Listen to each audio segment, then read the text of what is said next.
Good morning, everybody. It's Jane Johnston with the Bar Hill Group at Remax Camosun. Today, this weekend, actually, is Andrew Plank's birthday. So happy birthday, Andrew. Happy birthday. And with me today, I have January Burry with Remax Camosun. Yeah, and January and I are going to be discussing the foreign buyer ban. But before we get started, we're just going to go over what the stats are for this week. So it's January 16th, and here we go. So net unconditional sales for the past week have been 74. That's compared to 474 for the month of January. And that's compared to 26 for last week. Go ahead. Okay, so you can also see that new listings have increased by quite a bit, which is great news. So a lot more options on the market, and active listings is roughly the same, just a little higher. So we're at 379 new listings for this week compared to 190 last week, with a total of 1670 overall. And that's up from 744 last year. Yeah, that's great. Actually, interestingly, I was going back to old PowerPoints and I saw one from July, and it feels really slow compared to July. July was a very busy month. Yeah. But it's seasonal, people. So that's okay. Yeah. All right. And for our listeners, we have new listings at 6 compared to 53 last week. So that's interesting to me. I guess a lot of people were getting their house on the market quickly. Yeah. Yeah, hopefully that increases next week. Maybe it's just a lull. Yeah. Pending are 2 compared to 6 last week. So those are listings that people have removed their conditions for. Mm-hmm. Price decreases are 5 compared to 25. So that means that more listings are finding themselves on the market. I did notice a listing I showed in December, which was not very nice. I got 3 offers. Really? Wow. And you want to go over the solds? Sure. So January 16th, this week, we're looking at 27 sold. Compared to last week, we had 32 sold.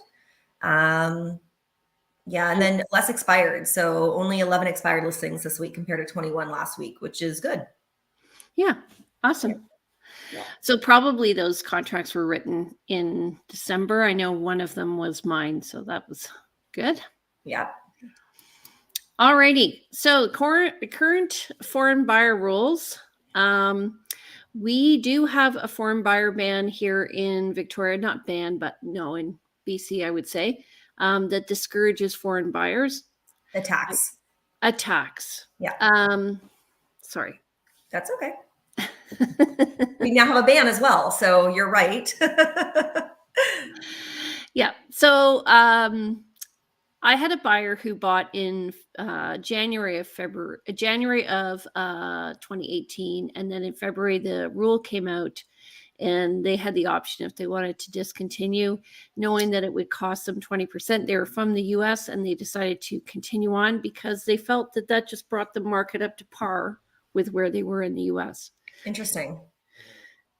So that tax is not nothing. I mean, it's 20%, which is quite a big increase if you're looking at purchasing, right? Yeah. Yeah. And so that's only in BC, if you're a foreign national or a foreign corporation, or let's say you're purchasing with somebody who is non-Canadian, then they must pay their portion of the foreign buyer tax. And this is going to be separate to the foreign buyer ban, which has just come in. So that's an important piece, is that if you are exempt from the ban, which we'll go over who those people are, but you are a foreign buyer, you will still have the 20% tax. Right. Yeah. And I put a link to these, which I'll put in the chat right now, actually, just so that people can look these up if they want. So this is the link to the foreign buyer tax areas. It's not throughout the whole of BC. It's mostly in the major metropolitan areas. Yeah. Okay. Sorry, so how the current foreign buyer tax works is if you were buying new construction $750,000 home, the extra taxes would be $200,500 compared to a Canadian buyer that would it just cost them $37,000. Yeah. Yeah. So like I said, it's not nothing. I'm surprised that they were okay with that. I mean, yeah, that's a lot. But I guess with the difference in the dollar, right, kind of makes up for a little bit of it. Yeah. Yeah. Okay. So that is something to discourage foreign buyers. Now we have a Canadian rule. So do you want to go over it? What the purpose is? Sure. So this is now a foreign buyer ban, really, that is meant to prohibit the purchase of residential property by non-Canadians. It's really meant to kind of address this issue that the foreign ownership was making housing prices unaffordable for Canadians. It's meant to help cool the market a bit, and it's meant to help reduce the foreign money in real estate. And basically what it's saying is that if you are a non-Canadian or a non-permanent resident, you cannot buy residential property in Canada for the next 2 years. Right. And this is based on a perception, I just want to say. Yeah, it's completely based on perception. I think the real amount isn't the percentage of actual foreign buyers in BC like spectacularly low, like 3% or something. So it's not, I mean, it's all just kind of reactive, but we're in that climate right now. Yeah. The coolest hot market we're in. Right. And so a lot of people feel that this rule came in way too late. Yeah. But if you look at the stats of where foreign buyers are coming from, as in non-BC people, I think it is less than 3.5%. Most of the people who are moving here are from Alberta and Ontario. And we just actually, Jane and I watched a really interesting presentation on the amount of people from Canada moving to BC right now. And it's just like waves and droves of people coming out west because it is best. And they're the ones that are really buying up all that real estate with their Ontario dollars. Yeah. And just for the record, I saw a listing in Ontario. This woman reported it. It was listed around $800,000 for a home, obviously underpriced. And it sold for 1.23. It had 23 offers. That was in Toronto. That's still happening for sure. Yeah. Okay. So a non-Canadian is defined in this new act as an individual who is neither a Canadian citizen nor a person registered as an Indian under the Indian Act, nor a permanent resident. They cannot be a corporation or that is incorporated other than under the laws of Canada. They cannot be an incorporation whose shares are listed on the stock exchange and that is controlled by a person who is a non-Canadian. And so if you have ownership in a company and 3% or more is by a non-Canadian, you will not qualify to buy any property. And I think that's on the next slide. And residential property is a detached home or similar building containing not more than 3 dwelling units. And it is a part of the building that is a semi-detached house, row house unit, residential condominium unit, or similar premises, or prescribed real property. They also mentioned that if you you cannot buy property that is zoned residential. Even if there's not a home on it, right? Just the land? Even if it's just the land. Yeah. Yeah, that's interesting. So one of the things that somebody mentioned, I'll show you all the resources at the end, but the legislation does not contain an exemption for investors from the United States, the European Union, or the UK, or any other of Canada's major trade or investment partners. So they think there may be some pushback. So that these countries wouldn't allow Canadian buyers, right? Theoretically, would put prohibitions on Canadian purchasers in their countries. Yeah. Yeah. Places like Portugal, have similar sorts of bans, but it's more like you can't live in the premises for more than 6 months. Yeah. Anyway. Okay, so those exempt. You want to go over that? Sure. So if you have refugee status and you're fleeing international crises and you've made the official claim, or you have received temporary residential status, then you'd be exempt. It also doesn't apply when you are gifted the property or received the property through divorce, separation, death, or when the acquisition is a result of exercising security interest or secured right by a secured creditor. And it does not apply to those non-Canadians who are looking to rent a residential property. So rentals are still fine. And the loophole is non-Canadians with a spouse or common law partner who is Canadian citizen, permanent resident, or person registered under the Indian Act refugee are also exempt from the ban. So if you're willing to get married, you can buy property. Yeah, I mean, it works out. Have a party, buy a house. Yeah, and I think the middle paragraph here about acquiring it through divorce or separation is more that it's not intentionally purchasing for the purposes of investment. Right. It's more, it's happenstance. Yeah.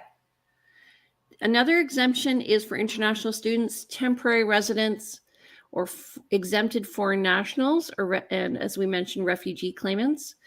And there's some instances where they have to be filing taxes. So temporary residents living in Canada, if they filed income tax returns for the last 5 years and have been in Canada for 244 days in each of the 5 preceding years and have not previously purchased property.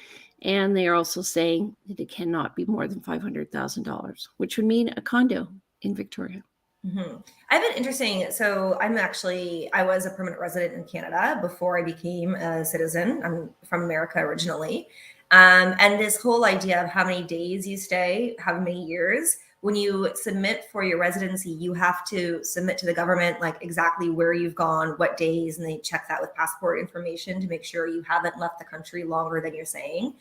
In real estate, it's interesting, how they're going to define, like, yes, I'm a temporary resident. And so but I've been filing taxes and I've been here the 244 days in each of the 5 years, like as a real estate agent. And am I going to be asking for their travel documents and adding up the days that they say that they've been here to make sure that that's correct? Like, it's an interesting, just because I know how much work that is, right? And it's not really something that I feel equipped to do. Well, there is a form, and I'll show you the form that realtors can use with their clients so that they can make sure that they have done their due diligence. So Right. They've asked the right questions. You're asking, but there's no fact check as far as I'm aware, correct? Yeah, and the penalty is $10,000. woohoo. Better do it. Okay, so it also doesn't apply to census. It does apply to census metropolitan areas or census agglomerations, which was a new word for me. Mm-hmm. So a census metropolitan area has a population of at least 100,000 people with at least 50,000 living in its core, while a census agglomeration has a core of at least 10,000 people. So I went looking to see what was a census agglomeration. And I went to these sites, which I will put in here. Hold on. Let me just put them in here. And I found out that in Greater Victoria, anyway, we have a little map. So that was nice. And so if you look, it basically incorporates all of the CRD area. So out to Souk and all of the islands. Yeah. And the population of Greater Victoria is $415,000. And I think Victoria itself was not that. It was 318,000. Okay. So, and then Duncan is the other agglomeration near us. So there's a population of 48,000. And you can see between the two, in between, so just north of that is the Malahat. So this area, this green area, So Mhm. I believe that that is exempt. Because it doesn't hit the population quotas, right? To be part of the banned areas. So I think you would have to just be sure and talk to a lawyer. Yeah. Also, I mean, just looking at where the yellow is, like this has come up before, but can we get a little bit more like micro in that? Can we see streets? Can we see, delineation of what, like you're looking at a house and you're right on, let's say, the outer red edge of that line. Where does that line finish and start? Right? Yeah. Yeah. So definitely a little bit more information needed in order to feel super confident if you're bordering those areas. Yes. And what's interesting is looking at the population little graph there on the bottom right there, you can see about 300,000, I guess, in the year 2000. Now we're up at over 400. Yeah. So, Yeah. okay. Yes, agreed. And there is a resource by a lawyer, an immigration lawyer, Ajula, which people can access as well. And I'll find that information as we're talking. Okay. Okay, so this is the form that a realtor can use. It's called Certificate and Consent of Purchaser Individual, and you should be putting it in your kit. And you ask the buyer to fill this out, that they make this certification that they wish to purchase residential property and that they are not a non-Canadian, or they are a non-Canadian as defined by the Act. However, they are exempted from the prohibition due to the following exception, and then they have to provide evidence. Now, would you keep evidence of their declaration here, like as part of the contract, or just separately in your files in case you're separately in your files? Yeah. Yeah. Because it says, I understand this information will not be disclosed to anyone other than my realtor and the associated brokerage. Sure. Okay. Unless required by law. Which we hope we don't get to. Hold on a second. I'm just finding that lawyer. David Ajula. I'm not sure if I'm saying it correctly, but anyway, if you are, here is his information. Okay. So if you break the rule, $10,000, and that's if you knowingly help somebody. So I don't know how you prove that. And the buyer may have to sell their property. Interesting. So buyer may have to sell their property. Is there any information about timelines for that, or in what cases that would be mandated? That seems very vague to me. Well, first of all, it would have to be proven. So I imagine what they're going to be doing now is looking over all the purchases. And I guess when we have to declare where somebody's from or put it on the contract, Mm-hmm. I don't know. I think what happened was they came up with this law. Yeah. And now they're trying to figure it all out. Yeah. And this happens all the time. Okay. So these are all the sources of information, which if you want, I can send to people. I went to various lawyers and universities and newspapers, as well as the government. So, alrighty. Any questions?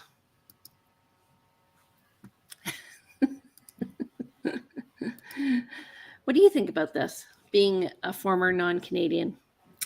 I'm fine with it. I think that I'm not fine with it. I feel like it's a little too late, and I don't think I really understand how they're going to police this. What, other than having the form and having the declaration, what the follow-up is going to be. But yeah, I mean, it is what it is. Yeah. I think it's a political move to make the government look good, but I don't think it really has any teeth. No, I mean, it's kind of hard because there's been 3 pieces of kind of new legislation that's come in this year. And I feel like all of it is, a bit missing the mark in terms of what they're really trying to do, which is increase housing affordability in BC, right? And housing availability. So affordability and availability, does it have a lot to do with the things that we're enacting? You know, I don't know. Yeah, and I will say, like, there's been a definite shift in the market. You know, even just working with buyers who are on the lower end, where previously there was absolutely nothing for them to choose from. Yeah. Now there's choice. Yeah, and that's good. Even though we don't have a ton of product on the market yet, I'm perceiving that we're going to get a lot. So yeah, but I mean, at the same time, you know, you're looking at raising interest rates, and it really does price out those first-time home buyers that are saving for their down payment, you know, trying to qualify for the mortgage that they're looking to get, and then you keep moving that benchmark of where they have to qualify, and that's affecting the first-time home buyers more than it's affecting, you know, really other people in the market, right? If you already own, then you know you've got a little bit more options there, but yeah, it feels, you know, it's an interesting time for sure to be, I think, a new home buyer. You do have more options, you know, available to you, which is great. Prices have corrected a bit. You know, you're not seeing, you know, insane overbids like you're maybe seeing in Toronto still, and you know, in our market currently. So yeah, actually, that's a really important point, that really what we should be looking at interest rates. I totally get it with inflation. I mean, even to buy a sandwich now, what used to be $5 is $10. What used to be a light lunch is $20. Yep. Like, it's expensive out there, folks. And, you know, it is really the first-time buyers who are going to be affected by this more than anything else. And so maybe they should be looking at interest rates as opposed to foreign buyer bans. That would be an option, but you know, we don't make the laws yet, so until we come up with our own land and our own law system, this is where we are. So okay, so that's about it for today. Thank you very much for coming on. I appreciate it. You did a great job. Oh, thank you. You're no problem. Andrew again, he's enjoying his time. Yes. If people are interested in watching, we are on every Monday morning at 10 a.m. So please subscribe, and please come to the Victoria Real Estate Show. We are on Monday mornings, 10 a.m. And we're on YouTube, we're on Facebook, and anywhere where you're looking on our podcast. So do you want to just exit out, tell us who you are and how we get in touch with you? I don't think I have you on. So again, it's January. Oh, perfect. Look at that. It's January Burry at Remax Camosun. You can reach me at 250-418-0518 or at january.burry@gmail.com. There's only one dot there. .com. Okay. And my name's Jane Johnston. I'm with the Briar Hill Group at Remax Camosun. You can reach me at 250-744-0775. My email is briarhillgroup@gmail.com. And you can watch videos about real estate at briarhillgroup.com, or if you want to see these videos and information about neighborhoods, visit vancouverislandtime.com.